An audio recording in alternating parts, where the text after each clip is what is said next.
ఇక గురుగారు, ఇక భక్తుల విషయంలో టీటీడీ ఎటువంటి సౌకర్యాలు కల్పించాలంటారు? మీ యొక్క సలహాలు, సూచనలు ఏమిటండి? ఇది టీటీడీ కొత్తగా వచ్చింది కదండి. ఆయన మనకి టీవీ5 ఆయన వచ్చారు, చైర్మన్ గారు బిఆర్ నాయుడు గారు. బిఆర్ నాయుడు గారు వచ్చారు. నాయుడు గారు అయితే మా జ్యోతుల నెహ్రూ గారు వచ్చారు, మిగతా చాలా మంది కూడా వచ్చారు.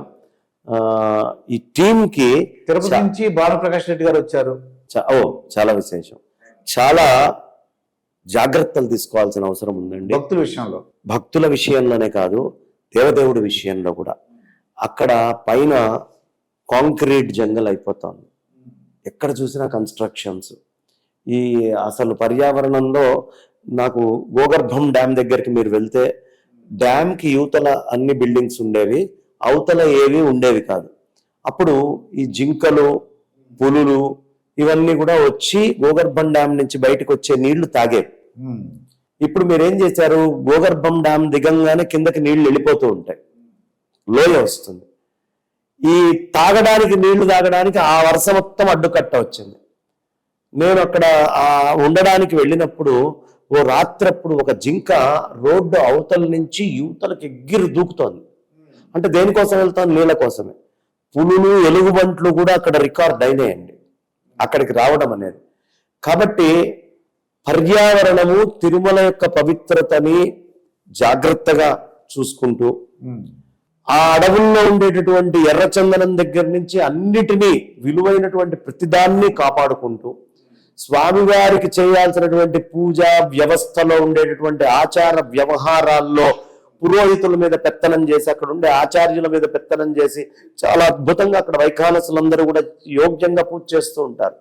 వాళ్ళ మీద పెత్తనం చేసి, దేవుడికి ఇంతసేపే నైవేద్యం పెట్టాలి, నువ్వు ఇంతసేపే ఉండాలి, నీది ఇది ఇది అనేటటువంటి అనవసరమైనటువంటి రూల్స్ తీసుకురాకుండా, భక్తి అనేటటువంటిది అర్చకుడికి ఎంత ఉంటే ఆ అర్చకుడి ద్వారానే దేవుడు భక్తి తత్వాన్ని ముందరికి తీసుకెళ్తాడు. వాళ్ళని ఒక్క తిరుమల కాదు, అన్ని గుళ్ళల్లో కూడా జాగ్రత్తగా చూసుకోవాలి. డిపిపి ఇందాక మనం చెప్పుకున్నాం, జాగ్రత్తగా చేయాలి.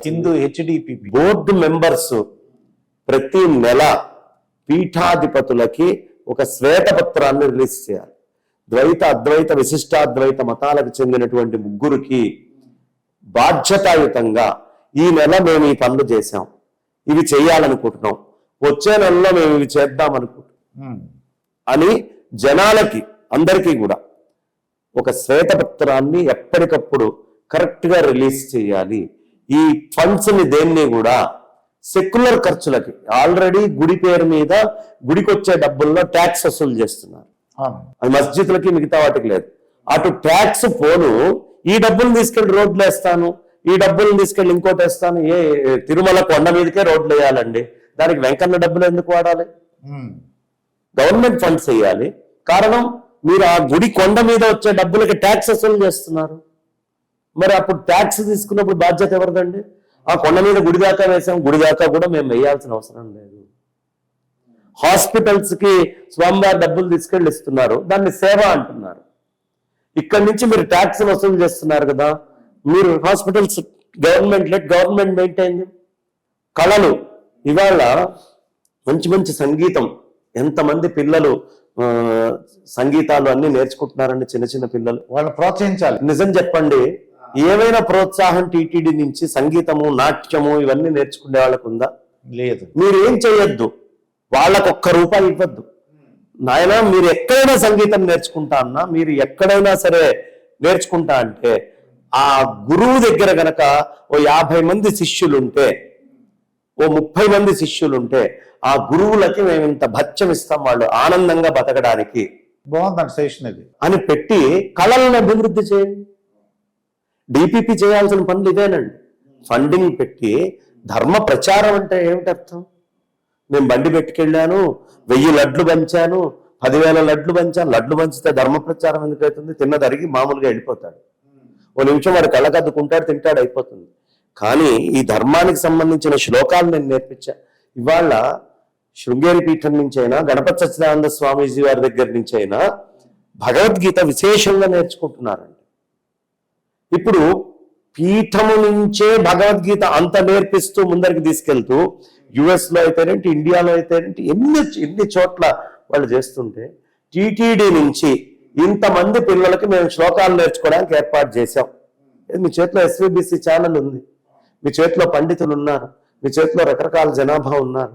వేద పాఠశాల ఒకటి ఉందండి. వేద పాఠశాల అనేది మళ్ళీ ఒక కన్స్ట్రెయిన్ మీకు ఉత్తరోత్తర పూజలకి.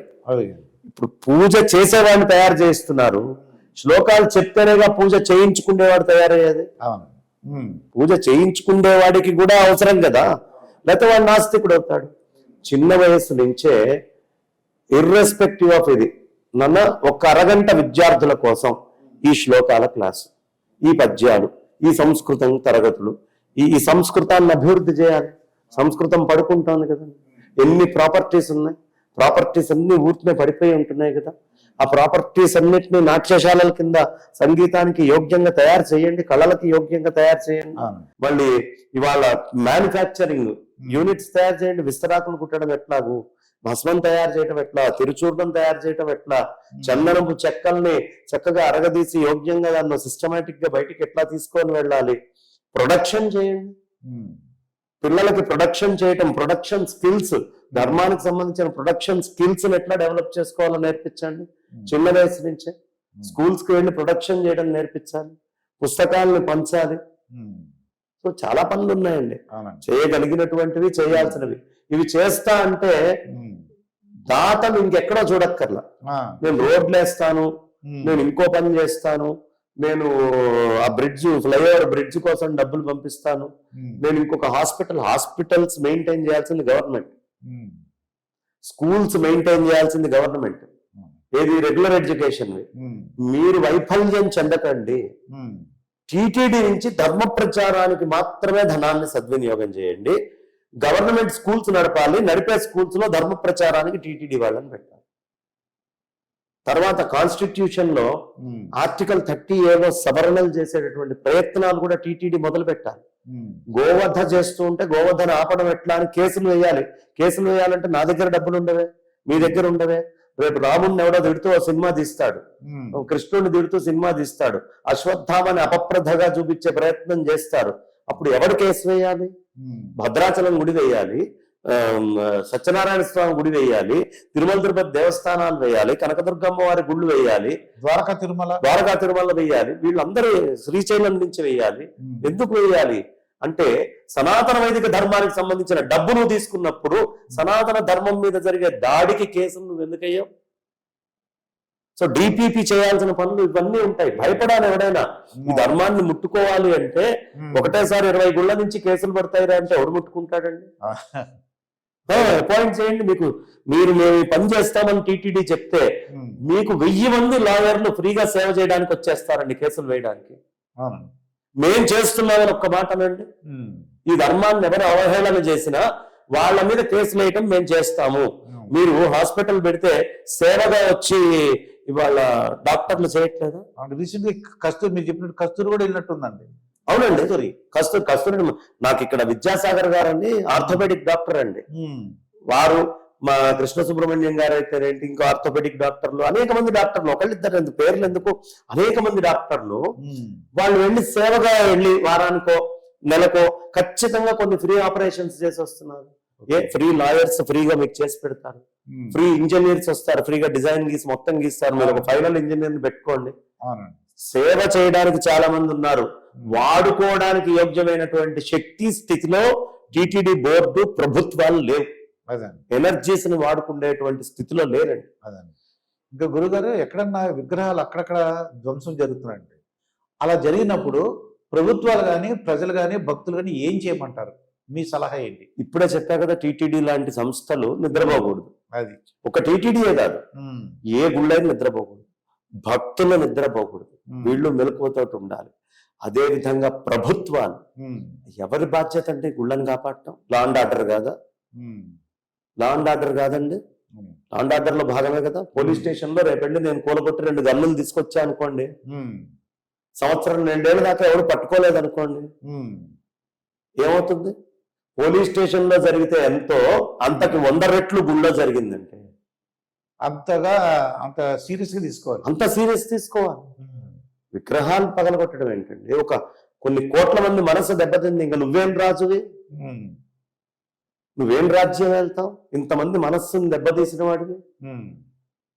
ఇప్పుడు నీ ప్రజలు వీళ్ళందరినీ చల్లగా చూడటం కోసమే నిన్ను ఎన్నుకుంది, నిన్ను ఆ రాజ్యలక్ష్మి భరించింది.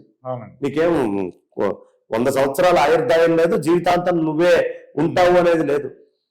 నీకు అధికారం ఇచ్చినప్పుడు, పైన ఉంచినప్పుడు మీ ప్రధానమైనటువంటి బాధ్యత, సెక్యులర్ అనే పదానికి గుడి తలబగల కొడితే దాని గురించి మఠాధిపతులు మాట్లాడతారు, డిప్యూటీ సీఎం అక్కర్లేదంటే వాడు వెధవనే కదండి. అవునా కదా? దాన్ని ఎవరు కాపాడాలి? ఇప్పుడు దాన్ని కాపాడుతున్నాడు అంటే సనాతన ధర్మాన్ని కాపాడుతున్నట్టే కదా. సనాతన ధర్మాన్ని కాపాడటమే, గుళ్ళని కాపాడటం, సనాతన ధర్మాన్ని కాపాడటం. ఇక గురుగారు చిన్న డౌట్ ఒకటి ఉంది. ఎందుకంటే మన తిరుమల తిరుపతిలో కొద్దిగా నెయ్యి గురించి వివాదం జరిగిందండి. మా ఫ్రెండ్స్ శేషు అని కానీ కోటీశ్వరుడు అని ఇద్దరు ఉన్నారు. వాళ్ళు కొన్ని సైకిల్, మా ఫ్రెండ్స్ గ్రూప్ ఒకటి ఉంది. కొన్ని గ్రామాలకి అంటే యువకులకి ఇంట్రెస్ట్ ఉన్న వాళ్ళు ముందుకు వస్తే ఆవులు ఇచ్చేస్తారటండి, ఒక 50 ఎన్నో. అలాగా 1,00,000 ఆవులు లేకపోతే 3 లక్షల ఆవులు అలా ఇచ్చేసి అక్కడ వచ్చిన నెయ్యిని తీసుకొచ్చి కదా తిరుమల తిరుపతి దేవస్థానంలో అంటారు. ఇది సాధ్యమైన పని అంటారా? యాక్చువల్ గా ఎవరి దగ్గర కంట్రోల్లో ఉంటే ఆ తెచ్చినటువంటి 1000 మందో 10,000 మందిలో ఎవడైనా సరే కల్తీ కలుపుకొని తెచ్చేయచ్చు. ఓకే, దానికి ఒక నియంత్రణ. మళ్ళీ ఓ ట్యాంకర్ లో కడివెడు పాలల్లో ఉప్పు కళ్ళు పడింది అనుకోండి, అయిపోయింది కదా, అంతే. సో వీళ్ళందరూ మంచిది 50 మంది తెచ్చినా ఒక్కడెవడో ఉంటాడు పనికిమాలిన వాడు కలిపితే 50 అయిపోతుంది. అందుకని అలా కాకుండా టీటీడీ ఆధ్వర్యంలోనే, state government and TTD joint గా కలిసి ఒక 3,000 ఎకరాల అడవి భూమి ఎక్కడైనా ఉంటే తీసుకొని మీకు పులులకు అభయారణ్యాలు పెట్టారు, ఏమండి, జింకలకు అభయారణ్యాలు పెట్టారు. గోవుకు ఒక అభయారణ్యం పెట్టండి, గోవుకి పెట్టండి. అవి మామూలు అప్పుడంతా తిరుగుతాయి, గడ్డి ఎక్కడంటే అక్కడ తినేస్తాయి, నీళ్లు తాగుతాయి. అవి ఈనినప్పుడు ఐడెంటిఫై చేసేట్టుగా తీసుకొని ఈనినటువంటి ఆవుల్ని తీసుకొచ్చి చక్కగా మిల్కింగ్ చేసుకోవడం.